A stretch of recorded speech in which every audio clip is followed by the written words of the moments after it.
Iran Israel మధ్య కొనసాగుతున్న యుద్ధం తెలుగు రాష్ట్రాలపైన ప్రభావాన్ని చూపిస్తుంది. ముఖ్యంగా భారత్లోని పౌల్ట్రీ పరిశ్రమలపై, అందులోని ఏపీలో ఉన్న పౌల్ట్రీ పరిశ్రమలపైన తీవ్ర ప్రభావం చూపిస్తుంది. కాకినాడ జిల్లా నుంచి పెద్ద ఎత్తున కోడిగుడ్డు గల్ఫ్ దేశాలతో పాటు ఇతర దేశాలకు సరఫరా జరిగేది. అయితే యుద్ధం ఎఫెక్టివ్ కోడిగుడ్లు సరఫరాపై చూస్తుంది. సరఫరా నిలిచిపోవడంతో స్థానికంగా ప్రత్యేక ఆఫర్లు, గిఫ్ట్ స్కీమ్లు పెట్టి కోడిగుడ్లు అమ్మకాలు పెరిగేలా పౌల్ట్రీ యజమానులు ప్రయత్నాలు చేస్తున్నారు. దీనిపై తాజా సమాచారం మా ప్రతినిధి దుర్గారావు అందిస్తారు. పశ్చిమాసియాలో నెలకొన్న యుద్ధ వాతావరణం కారణంగా అయితే ఎగ్ మార్కెట్ అయితే కుదేలైందని చెప్పొచ్చు.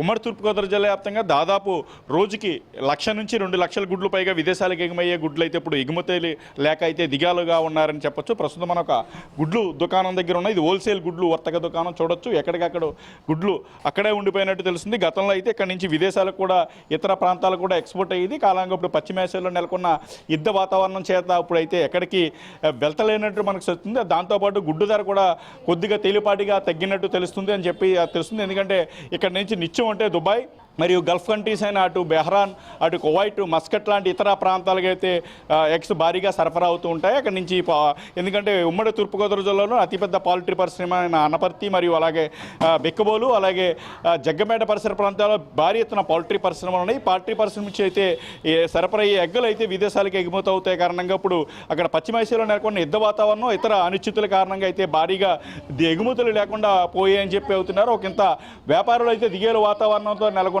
ప్రస్తుతం కొంతమంది ఎగ్ సంబంధించి నిర్వాహకులు కొంతమంది అందుబాటులో ఉన్నారు. వాళ్ళు మరిన్ని వివరాలు అడిగి తెలుసుకుందాం. చెప్పండి, అసలు ఎలా ఉంది ఇప్పుడు ప్రజెంట్ గుడ్ రేటు?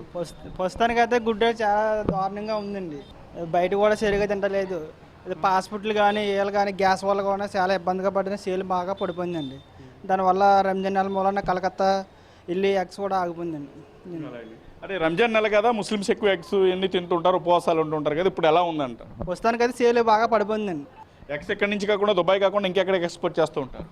ఆంధ్ర నుంచి ఇతర ప్రాంతాలంటే అక్కడికి ఎక్స్పోర్ట్ చేస్తారు? ఎక్కువగా మనకు తెలిసిన వాళ్ళకి ఇలాగ కలకత్తా సైడ్ ఎక్కువగా వెళ్తుందండి ఎగ్స్.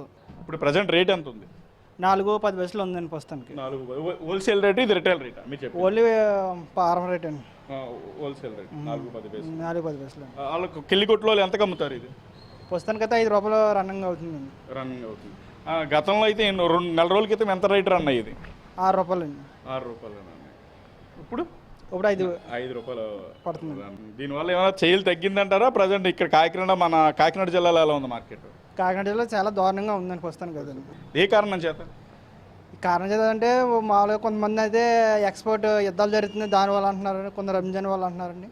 చూడొచ్చు. మరోవైపు ఇటు గ్యాస్ సిలిండర్లు కొరత కారణంగా చేత కూడా అయితే భారీ ఎత్తున ఎగ్స్ మార్కెట్ పడిపోయిందని చెప్తున్నారు. ఎందుకంటే ఫాస్ట్ ఫుడ్ సెంటర్ ఉంటారు ఎక్కువగా, చిన్నగా ఫాస్ట్ ఫుడ్స్ హోటల్స్లో కూడా ఇప్పుడు ఈ గ్యాస్ సిలిండర్లు కొరత వల్ల కూడా ఈ ఎగ్స్ మార్కెట్ పడిపోయిందని చెప్తున్నారు. ఎందుకంటే ఎక్కువ ఇంట్లో పాటు ఈ నివాసాలకు ఎలాగే వెళ్తుందో అలాగే బయట సముదాయాలకు కూడా భారీ ఎత్తున ఎగ్స్ అమ్ముతూ ఉంటారు. దాని కారణం చేత అయితే ఈ మార్కెట్ బాగా పడిపోయిందని కూడా చెప్తున్నారు. మరోవైపు ఇక్కడి నుంచి నేరుగా కలకత్తాకు కూడా భారీ ఎత్తున ఎక్స్పోర్ట్ జరుగుతుంటుంది ఎగ్స్. ఎందుకంటే రంజాన్ మాసం కావడం చేత ఈ కారణం చేత అయితే అక్కడ ప్రాంతాల్లోనే విదేశాలకు ఎగుమతి అవడం కారణం చేత అక్కడ కూడా భారీగా దిగుమతులు లేకపోవడం చోట ఎగుమతులు కూడా ఇక్కడి నుంచి భారీగా జరుగుతులేదని చెప్తున్నారు. మొత్తం మీద ఈ పశ్చిమాసియా యుద్ధ ఎఫెక్ట్ అయితే పౌల్ట్రీ పరిశ్రమపై కూడా భారీ ఎత్తున చూపిందని చెప్పొచ్చు. ఎందుకంటే భారీ స్థాయిలో ఎక్స్పోర్ట్ చేసే వాళ్ళంతా కూడా ఎగుమతులు లేకుండా ఇప్పుడైతే దిగాలకు పడిపోతే అయితే గుడ్డులు అతి చౌక ధరకి అమ్ముతున్నారని చెప్తున్నారు. ఇప్పటికే ఇటు బర్డ్ ఫ్లూ, ఇతర వ్యాధుల కారణం చేత పౌల్ట్రీ పరిశ్రమ ఇప్పటికే అంతంత మాత్రంగా ఉండడంతో మరోవైపు ఇలాంటి పశ్చిమాసియా ఇలాంటి యుద్ధ వాతావరణం చేత మరింత కుదులైందని చెప్పి అయితే పౌల్ట్రీ పరిశ్రమ నిర్వాహకులు చెప్తున్నారు. ఇది పౌల్ట్రీ పరిశ్రమ తాజా అప్డేట్. వీడియో జర్నలిస్ట్ బాబ్జీతో దుర్గారావు, HNTV, కాకినాడ జిల్లా నుంచి.